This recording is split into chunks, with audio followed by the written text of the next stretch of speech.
Hi guys, welcome to Olive's Tree. I'm Mandy and I'm one of the 12 branches on my mum Olive's Tree. Just about to make a really good afternoon tea, and it's a great one because I'm going to use a couple of bananas that are too ripe to eat. Let's have a look and see what's going on. All right, so I've got 2 cups of snuff raising flour in this bowl, and I'll just show you these 2 bananas. Some people like them like that. I just can't. I've tried. So we're going to use them in a banana scroll recipe with a scone dough. So that's what we're making. So I've got 2 cups of self-raising flour in the bowl, and to that I want to add an ounce of butter. So we'll just chop that off. As you know, there's not a great amount of ingredients in scones. Okay, that'll do. I'm just going to pop that in. And I'm just going to break it up and rub it into the flour. If you've never done this before or you feel intimidated by that, let's get rid of that bracelet. We don't want that banging. It's just basically picking up the flour between just the tips of your fingers and rubbing. And as you do that, you're breaking down the bigger pieces, but you're coating all of the flour with some fat. And that's what we want to happen. And we need this to look a bit like breadcrumbs, sandy sort of, breadcrumb texture. We don't want, if you've ever made American biscuits that look like scones, you'll know that you leave, pea-sized pieces of butter in your flour. Well, scones are there, you don't do that.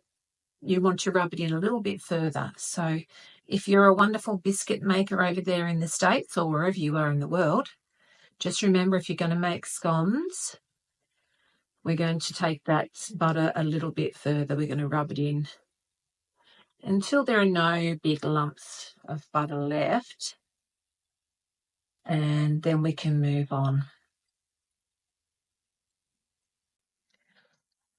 Okay, so I've rubbed all of that butter in. You can see that. I'm going to add 2 dessert spoons of sugar.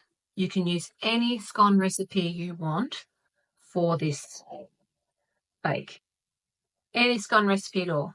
All right, so I'm just going to make a little well in the center. And in this cup, I've got some milk, and there are some lumps in there. So I've got some culture that I've got in the fridge that it was the way off some butter that I made, and I popped a spoonful of sour cream into that also was a cultured product, because I want to make some more sour cream, and I thought I'm not going to waste those products. So I thought I'll add a little bit, some sort of 2/3 milk, 1/3, that sort of culture. And now I'll put it all in. I was going to hold some back, but I won't. And then just with a butter knife, I just want to get it together. And we don't want to overwork this, so we're not going to roll it out. We're just going to pat it out with our fingers. Okay. Now, sometimes if your flour is a little older, or in the summertime, it can be a bit drier, and you might need a tiny little bit more liquid. And when I squeeze that, I can feel that we do. Not much, just that. I think that will be all we need to bring it together. Okay. So it's coming together now. Yep, I'm happy with that. So I'm going to turn this out onto my pastry sheet. And it's non-stick, but I'm going to put a little bit of flour there because I want to roll it. I don't, want to be trying to lift it up with a spatula or an egg flip or anything. So get that out. There. And bring it together. It may not feel as wet as normal, as when you normally make scones. They might feel a little bit stickier, and that's fine. We don't want this quite that sticky, so just want it together. That can all stay there. I want a rectangle, so I'm just going to start working it out.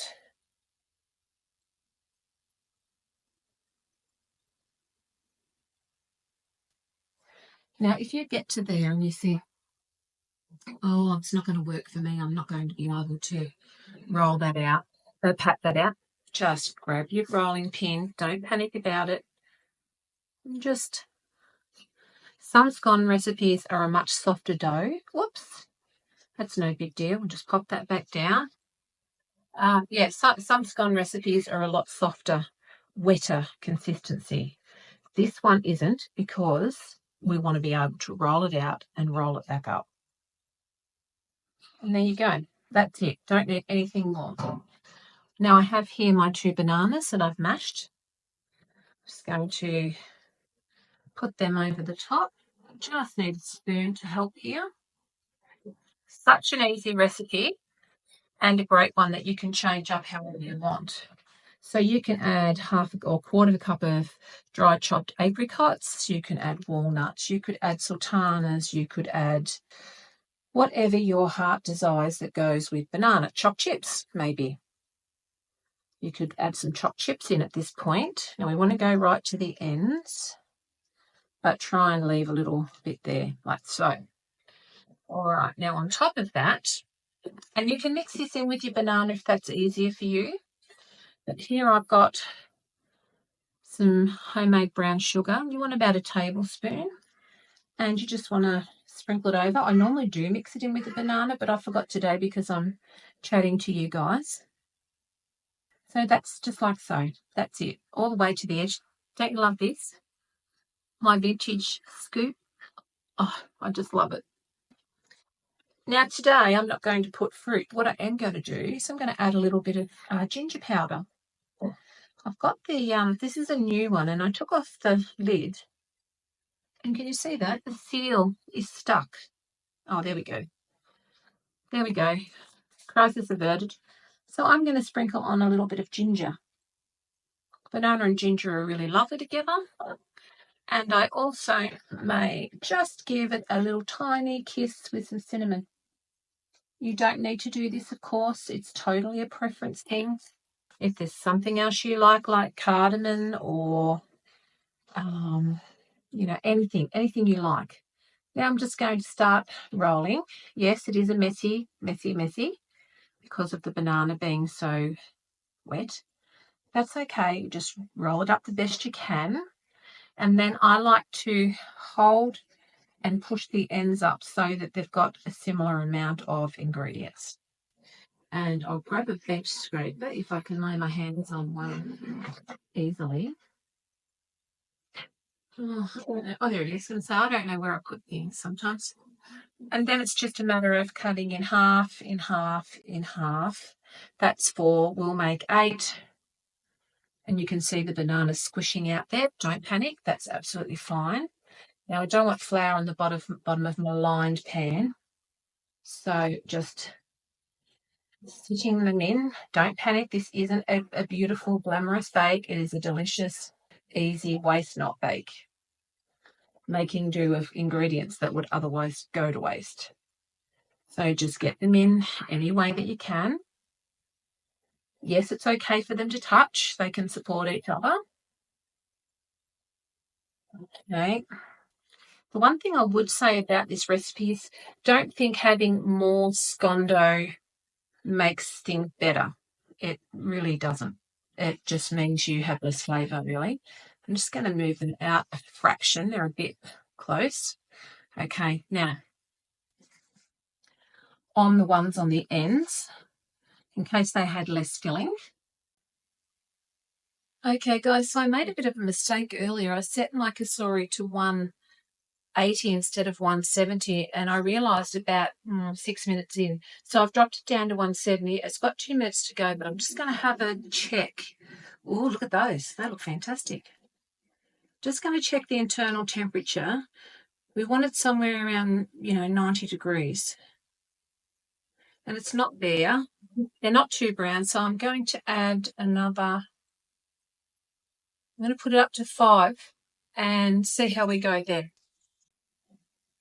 All right, so I've stopped it with a minute to go just because I could smell something burning. So I'm just going to have a little temperature check. As long as the scone dough part is cooked, you're fine because nothing else in here is a problem.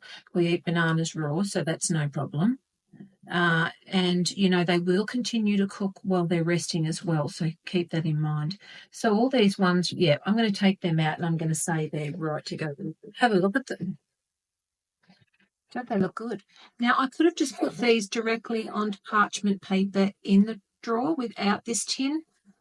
I don't know why I forget to do that all the time, but I think it's just a habit of using tins. You know, you put everything in a tin to bake it, and so I put everything in a tin to bake it. I'm going to lift that out. Oh, it's quite hot. I'll just stop you for a minute there, air fryer. Okay, get you where you can see. They look really good, don't they? They smell so good. Now, my tip now is to cover them loosely with a clean tea cloth, tea towel, and when they're still warm, ice them then. These are an eat the same day recipe, so we're going to come back and we're going to make a little glaze to go on the top. But before you go, I just want to show you this. This is my homemade brown sugar, 2 ingredients. Make it as you use it so you're not storing product in your cupboard to go hard and lumpy. I made this one in just the start of December, probably the first week, and the only lump in here is a bit of molasses that I hadn't worked in. So I don't keep it on hand. I just make it with normal sugar, and that recipe will be in the end cards, like at the end of this video, if you want to have a look at that. So much easier just to have what you need, saves storage, saves money, and it is a lot cheaper than buying it. So, okay, back to this. I'm going to move this across and cover it with a cloth, and I'm going to come back when they're, about 20 minutes, half an hour, when they're sort of just warm, okay? Okay, so I've got 3/4 of a cup of icing sugar here. And I'm just going to mix up a quick glaze to go on top of these beauties. Now, they're a very rusty bake, I will say, but they are a delicious bake. Now, normally, I just make up a thin glaze and put over the top. I usually just use either lemon juice and icing sugar, but today I'm going to use a little bit of vanilla. I just feel like, vanilla. And this is my homemade vanilla bean paste, which I'll put that in card up at the end of this video as well. That's really worthwhile doing. And just a little splash of milk. So these are still warm, and that's the perfect time to get this glaze dribbled over the top. I started a bit then, didn't I? Did I say dribbled or drizzled? Not really sure. Okay, a little bit more milk. Just simple. Okay. Just don't want to put too much milk in at the start because, you're backwards and forwards then, aren't you, adding icing sugar gets too thick, milk is too thin. Okay, perfect. That's simple, guys. And, you could leave this off, but you know what? They are just ordinary without it. This little bit of glaze makes all the difference. Let's get you in shot a bit better there. I really think that you need a little bit on every part of the scone or the scroll, whatever you want to call them. You call them whatever you like. And just sort of let it soak in a little bit. We want it done while they're warm. Okay. Bits that sort of run off too fast, you can just scoop them back up and over. Okay, they look pretty good, don't they? All right. Let's have a little taste test and see what we think about it. I'm just going to cut off a piece of this end and we can have a look at it. It's going to be very sticky, of course. Okay, see that? What a nice scone. I'm going to dip it in the glaze and have a little taste test.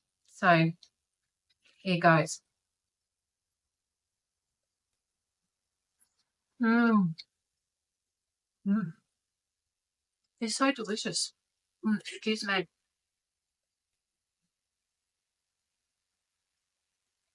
They are so delicious. Finger licking good. All right, guys, I really hope you give this recipe a go. It's a great one to use up some waste bananas. I'm trying to use up ingredients from my pantry, fridge, freezer, this year. Best eaten the same day. But here's another tip. These are absolutely delicious with runny custard while they're warm. They're a bit like a jam roly-poly, is it? Where you steam it in the cloth. I think that's what I'm trying. Anyway, you probably know what I mean. Delicious with custard or ice cream. Delicious with a bit of glaze. Perfect with a cup of tea or coffee or a glass of white milk, which is my favourite. Hope you give it a go. It's just such a beautiful recipe and it's so easy. Anyway, okay, guys, so it's the next morning and I'm about to have some morning tea. And I did say yesterday when I did this recipe that these banana scrolls are best eaten the day they're made. Well, they're still really nice on day 2.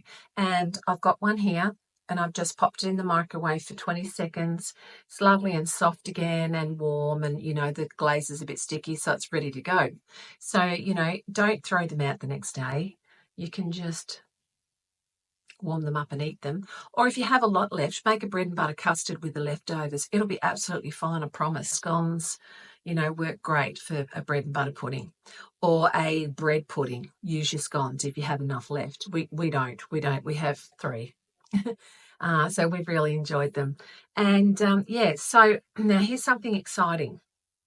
So I follow an amazing channel on YouTube, and the channel's name is Budget Cooking UK, and that channel is owned and hosted by a lovely, lovely lady by the name of Kerry, and she cooks everything you possibly could think of in air fryers. She's amazing. She's a whiz at it. She can switch anything over and make it in the air fryer.